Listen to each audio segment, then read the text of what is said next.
사도행전 13장 말씀입니다. 안디옥 교회에는 예언자와 교사들이 있었습니다. 그들은 바나바와 니게르라 하는 시므온과 구레네 사람 루기오와 분봉왕 헤롯 안티파스와 함께 자란 마나엔과 사울입니다. 그들이 주님께 예배드리며 금식하고 있을 때에 성령께서 그들에게 말씀하셨습니다. 바나바와 사울을 따로 세워 내가 그들에게 맡긴 일을 하게 하여라. 그래서 그들은 금식과 기도를 마친 뒤에 바나바와 사울에게 손을 얹고 그들을 떠나보냈습니다. 바나바와 사울은 성령의 보내심을 받아 실루기아로 내려갔습니다. 그곳에서 그들은 배를 타고 키프로스로 건너갔습니다. 그들은 살라미에 이르러 유대 사람의 회당에서 하나님의 말씀을 전했습니다. 마가 요한도 그들을 돕기 위해 함께 갔습니다. 그들이 그 섬을 다 돌고 바보에 도착했습니다. 거기서 바예수라고 하는 유대인 마술사를 만났는데 그는 거짓 예언자였습니다. 바예수는 총독 서기오 바울 곁에 늘 붙어 있었습니다. 서기오 바울은 영리한 사람이었습니다. 그는 바나바와 사울을 불러 하나님의 말씀을 듣고 싶어 했습니다. 그런데 엘루마라고도 하는 그 마술사가 바나바와 사울의 일을 방해하며 총독이 예수님을 믿지 못하게 애를 썼습니다. 그러나 바울이라고도 부르는 사울이 성령이 충만하여 마술사를 노려보며 이렇게 말했습니다. 너 악마의 자식아, 너는 모든 정의의 원수다. 너는 악한 속임수와 죄악으로 가득 차 있다. 주님의 바른 길을 굽게 하는 것을 그치지 못하겠느냐? 이제 주님께서 손으로 너를 치실 텐데 그러면 내 눈이 멀어 얼마 동안 너는 햇빛조차 보지 못할 것이다.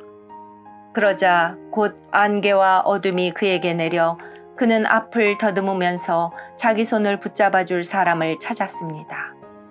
총독이 이 모습을 보고 주를 믿게 되었습니다. 그는 주님에 관한 가르침에 깊은 감명을 받았습니다. 바울과 그 일행은 바보에서 배를 타고 밤빌리아에 있는 버가로 갔습니다. 그곳에서 마가 요한은 그들을 떠나 예루살렘으로 돌아갔습니다. 그들은 버가에서 더 나아가다가 비시디아의 안디옥에 이르게 되었습니다. 안식일에 그들은 회당에 들어가 앉았습니다. 회당장들은 율법과 예언자들의 글을 읽은 후에 바울과 바나바에게 전가를 보내어 형제들이여 이 사람에게 권면해주고 싶은 말이 있으면 하시오 라고 말했습니다. 바울이 자리에서 일어나 손짓을 해가며 말했습니다. 이스라엘 사람들 그리고 하나님을 경외하는 이방인 여러분, 제 말에 귀를 기울여 주십시오. 이스라엘 백성의 하나님께서 우리 조상들을 선택하셨습니다. 우리 조상들이 이집트에 있을 때에 하나님께서 그들을 큰 민족으로 높여주셨고 큰 능력으로 그들을 그곳에서 인도해내셨습니다. 그리고 광야에서 40년 동안 그들이 행한 일을 참으셨으며 가나안 땅에서 7민족을 쫓아내시고 그들의 땅을 이스라엘 백성에게 유업으로 주셔서 약 450년간 차지하게 하셨습니다. 그 뒤에 하나님께서는 예언자 사무엘의 때까지 이스라엘 백성들에게 사사들을 세워주셨습니다. 그런 뒤에 백성이 왕을 요구하자 하나님께서 그들에게 베냐민 지파 사람 기스의 아들 사울을 주셨습니다. 사울은 40년 동안을 다스렸습니다. 그 후 하나님께서는 사울을 물리치시고 다윗을 그들의 왕으로 삼으셨습니다. 하나님께서는 다윗에 대해 내가 이새의 아들 다윗을 보니 그는 내 마음에 드는 사람이다. 그가 내 뜻을 다 이룰 것이다 라고 말씀하셨습니다.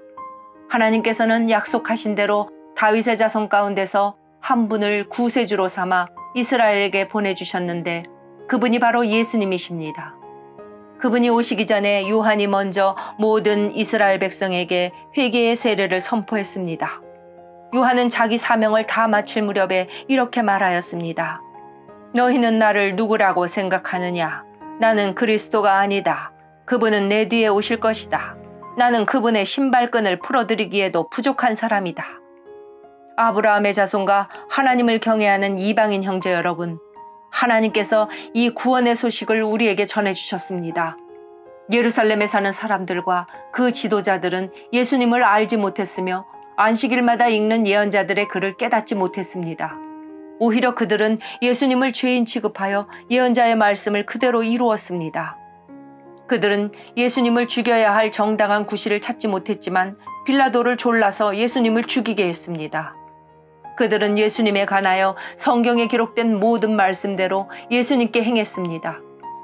그러고 나서 그들은 예수님을 십자가에서 내려 무덤에 두었습니다. 그러나 하나님께서는 죽은 사람들 가운데서 예수님을 살리셨습니다.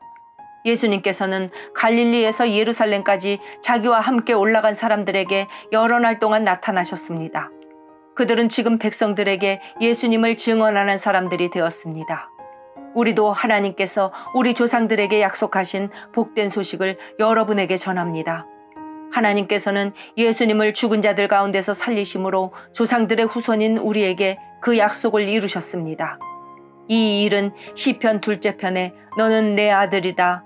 오늘 내가 너를 낳았다. 라고 기록되어 있습니다. 하나님께서 예수님을 죽은 자들 가운데서 살리시고 썩지 않게 하셨습니다. 이런 뜻으로 하나님께서 내가 다윗에게 약속한 거룩하고 확실한 복을 너희에게 주겠다라고 말씀하신 것이 있습니다. 다른 시편에도 하나님께서 이렇게 말씀하셨습니다. 주님께서는 주님의 거룩하신 분을 무덤에서 썩지 않게 하실 것입니다.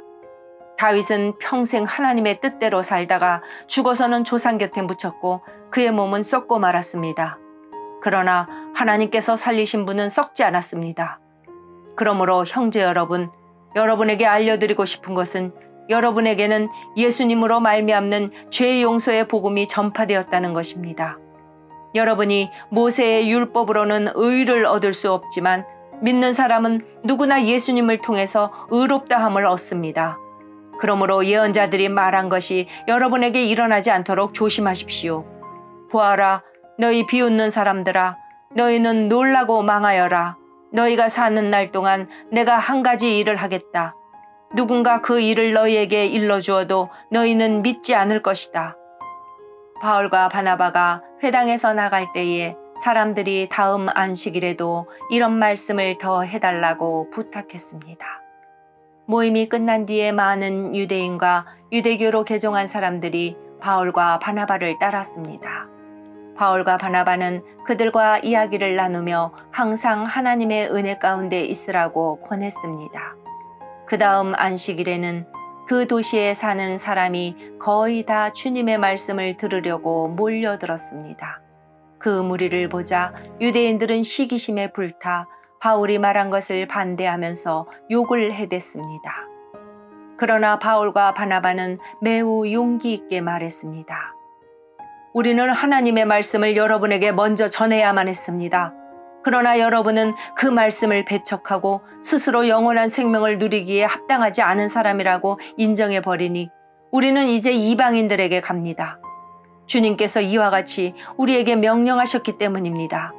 내가 너를 이방의 빛으로 삼았으니 이는 너를 땅끝까지 이르러 구원이 되게 하기 위해서이다. 이방인들은 바울의 말을 듣고 기뻐하며 주님의 말씀을 찬양했습니다. 그리고 영원한 생명을 얻기로 선택된 사람들은 모두 예수님을 믿었습니다. 그래서 주님의 말씀은 온 지방에 두루 퍼졌습니다. 그러나 유대인들은 경건한 귀부인들과 그 도시의 지도자들을 부추겨서 바울과 바나바를 핍박하게 했고 마침내 자기들이 살고 있는 지방에서 그들을 내쫓았습니다. 바울과 바나바는 그들에게 자기들의 발에 있는 먼지를 떨어버리고 이고니온으로 갔습니다. 제자들은 계속 기쁨과 성령으로 충만하였습니다. 아멘.